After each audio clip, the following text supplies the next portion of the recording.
Morning, students. Now we will move on to exercise 3.3 of chapter 3 circle. We have completed 3.1, 3.2 and now we will start with 3.3. So now question number 3 of 3.3, you can see in the given figure it is given that chord AB, see the diagram, chord AB is congruent to chord CD. Now you have to prove that arc AC and arc BD are congruent. So first you write, see what is given. Chord AB is congruent to chord CD, which is given.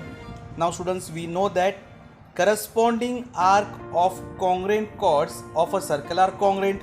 So that means if chord AB is congruent to chord CD, then check the diagram, arc ACB will be congruent to arc CBD.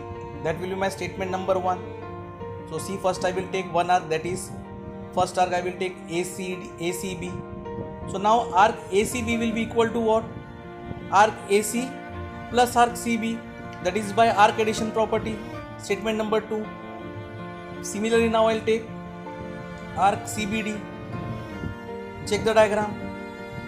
Arc CBD is formed by adding arc CB and arc BD, statement number 3. So now check from 1, 2, 3 what we get. See, now from statement number 2 I am taking right hand side. From statement number 2 I am taking right hand side, that is major arc AC plus major arc CB will be equal to, from statement number 3 I am taking the right hand side, that is arc CB plus major arc BD. So you can see CB and CB get cancelled, from left hand side and right hand side common. So what we get now finally, that arc major arc AC will be equal to major arc BD. So now that means arc AC is congruent to arc BD, since two arcs are congruent if their measures are equal. Now next part is the basic explanation. So students, now you can see the diagram.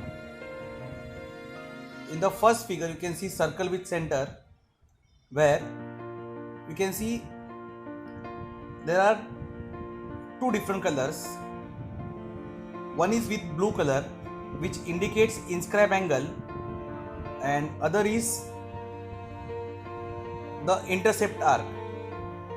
Now see, an inscribed angle is an angle with its vertex on the circle and whose sides are chord. Now you can check the diagram which is drawn on the right hand side. You can see AB and AC are the rays. Now these AB and AC ray have formed an angle called BAC. You can see angle BAC. So inscribe angle is an angle with its vertex on the circle. You can see vertex ABC are on the circle and whose sides are chord. For example, AB and AC, these are the chords. The intercepted arc is the arc that is inside the inscribe angle. For example, see BDC, that is the intercepted arc and whose endpoints are on the angle, that is C, endpoint is B and C. That means now see, the measure of an inscribe angle is half of the measure of the arc intercept by it. That means in the diagram you can see angle BAC, check angle BAC. Angle BAC is inscribed in arc BAC. See, again I will read. Angle BAC is inscribed in arc BAC, and see in the diagram arc BDC is intercepted by the angle, means angle BAC will be half of the arc BDC.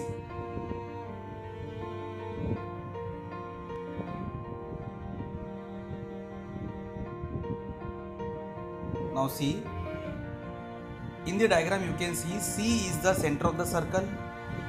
Now there are two angles, you check the angle, angle PQR and angle PST. These both angles are intercept by the same arc PTR.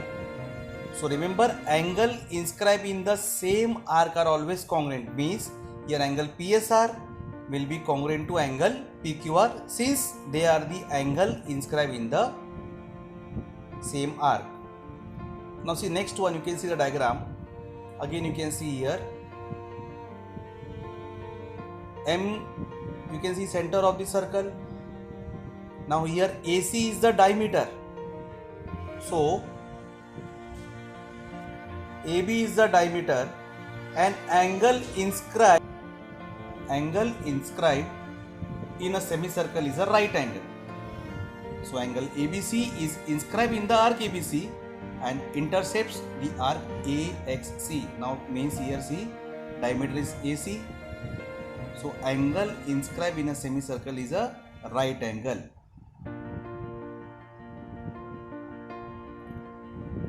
Now we'll move on to next theorem, that is very important.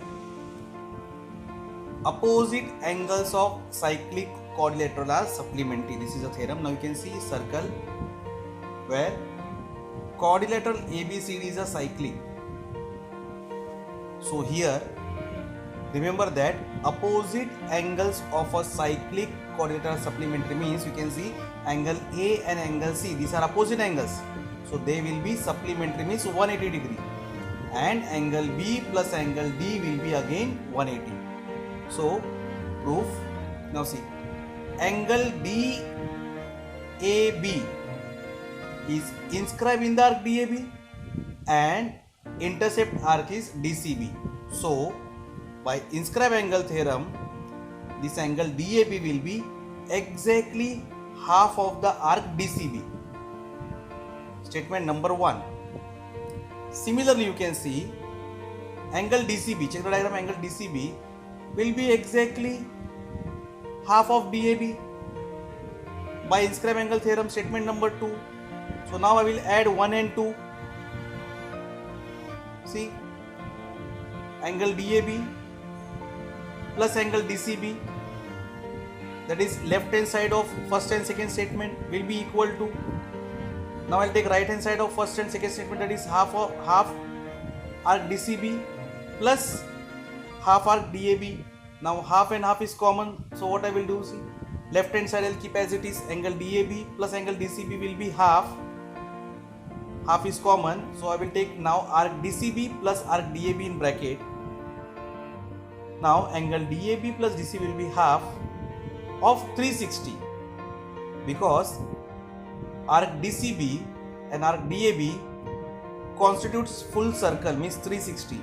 So half of 360 will be 180. That means angle DAB means angle A plus angle DCB means angle C will be 180. Similarly, angle B plus angle D will be 180. That is, opposite angles of cyclic quadrilateral are supplementary. Now we will move on to next, that is exercise 3.4.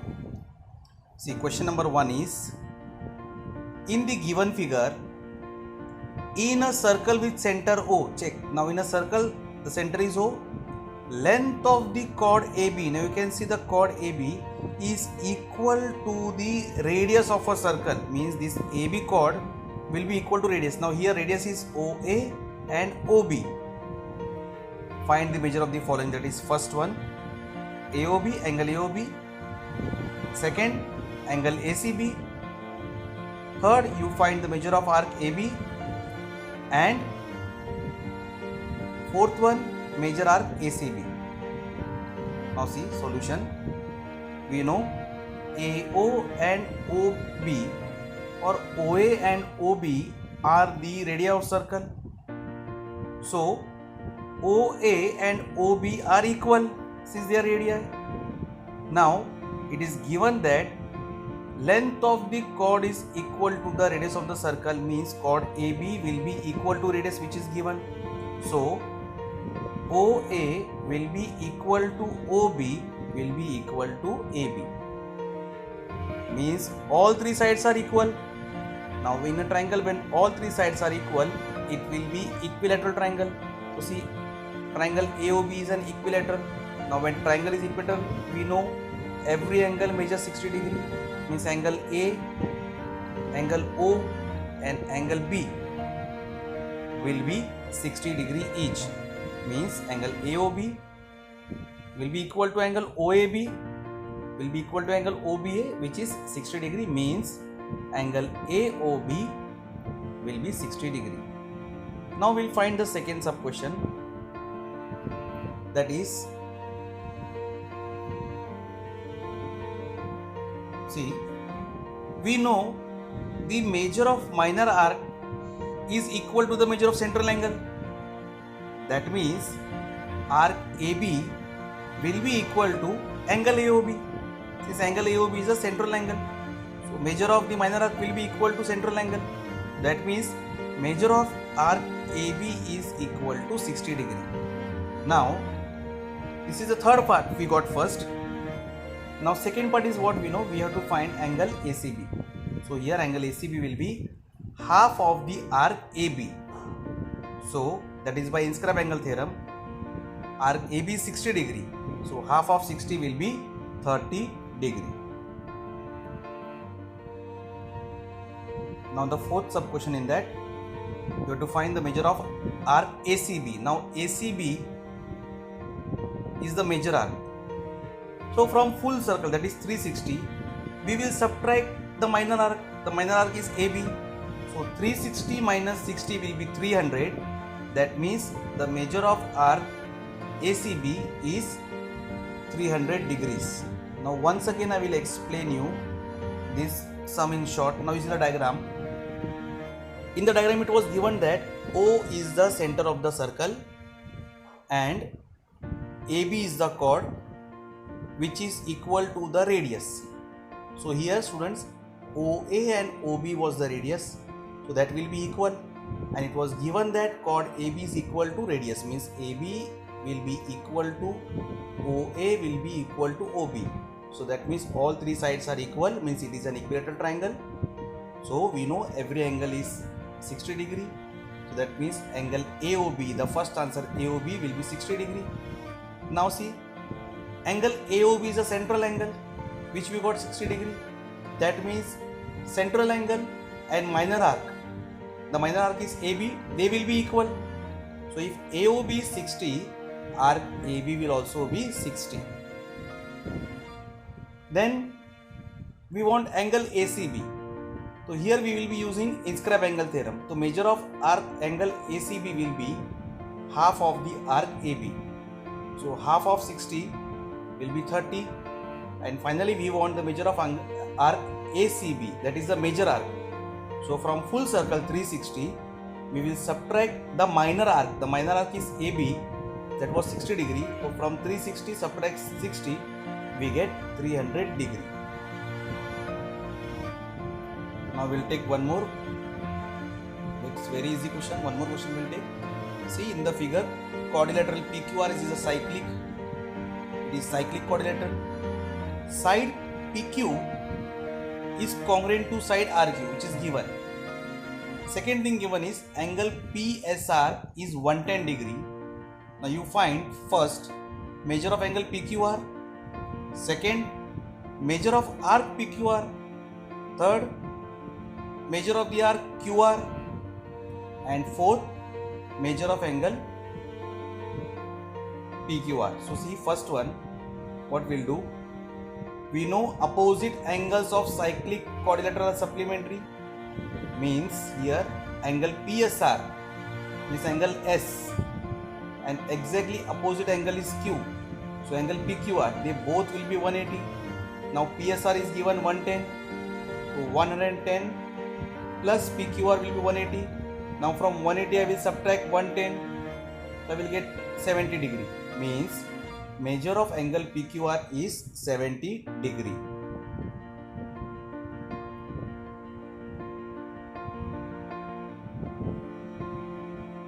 Now we know measure of an inscribe angle is half the measure of the arc intercept by it. We know the measure of an inscribe angle is half of the measure of the arc intercept by it, means angle PSR, check angle PSR, that will be exactly half of the arc PQR. Now here PSR is given 120, that is 110, sorry. So 110 degree will be exactly half of PQR. So here we'll cross multiply, that is 110 multiplied by 2 will be exactly 220 degree.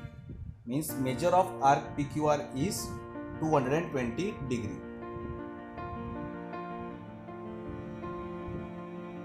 Now the next part, see, it is also given that chord PQ and chord QR are congruent. So arc PQ and arc QR also will be congruent, since the arc corresponding to congruent arcs. So now I'll say that let measure of arc QR and, see students, there is slight correction here. See the first statement, chord PQ is congruent to chord QR, which is given.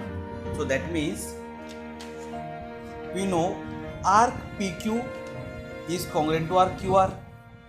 So let next line will be measure of arc PQ will come. It's not QR. PQ is equal to measure of arc QR will be equal to X. So what we get, measure of QR plus measure of PQ will be measure of arc PQR, that is by arc addition property. So X plus X will be 220. So 2X will be 220 degree. So when you divide 220 and 2, you get value of X as 110, means measure of arc QR will be equal to measure of arc PQ will be equal to 110 degree. Now finally we have to find PRQ. So check the diagram. PRQ is half of arc PQ, since we will use here inscribe angle theorem. So PRQ will be half of 110 will be 55 degree.